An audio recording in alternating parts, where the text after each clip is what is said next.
viewers, Professor Sheep here. Welcome to my second science video. Now, before I begin, I will say I have my cameraman back.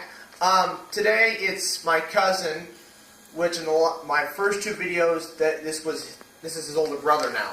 So, as you can tell by the title of the video, I'm talking about my pyrite collection.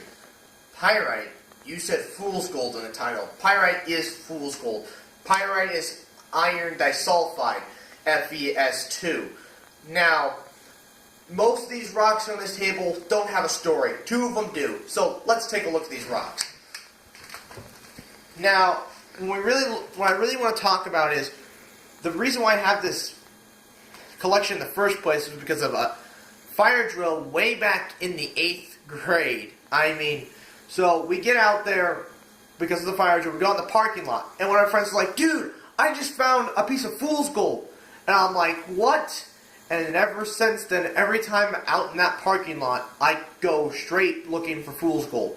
Now, these rocks, they don't have a story. They're just normal samples of fool's gold.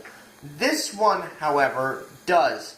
So, one of my 8th grade projects, my science teacher wanted us to go out and find a rock to make as a pet rock thing, I think. I'm not really quite sure. Anyways, so I picked up the rock. It was in one piece at the time. I don't remember how or why it broke. I'm assuming I just set it down and it broke. But the reason why it's in my pyrite collection, it's so hard to see. But in here, there's tiny, tiny little veins of pyrite in both of them as well. It was a lot better to see way back when I was in 8th grade. Now, it's not as easy. But we had Goldie Sr. and Goldie Jr. were their names. And then we have this piece of pyrite. This one I did not find. This one I bought. Now, the last piece of pyrite I ever found, I don't have it here, I believe, was my freshman year. It was at homecoming. I get out of the car, I look down the ground, and I'm like, no way. Did I just find what I think I found? It was a piece of pyrite. But since it was homecoming, I didn't want to shove a rock in my pocket, so I left it there. I have never found a piece of pyrite ever again.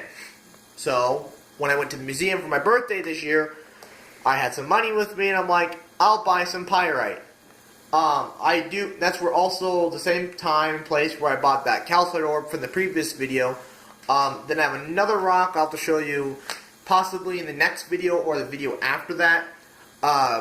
So, again, a lot of these rocks, they don't have a story. These 3 or 2, I guess, do. But as for the rest of them, they're just pretty generic. I don't know what the best sample I have here is. I would probably say that the ones I haven't bought, probably this one. I think on every side there's a little bit of pyrite all the way around. So I'd like to thank you all for liking.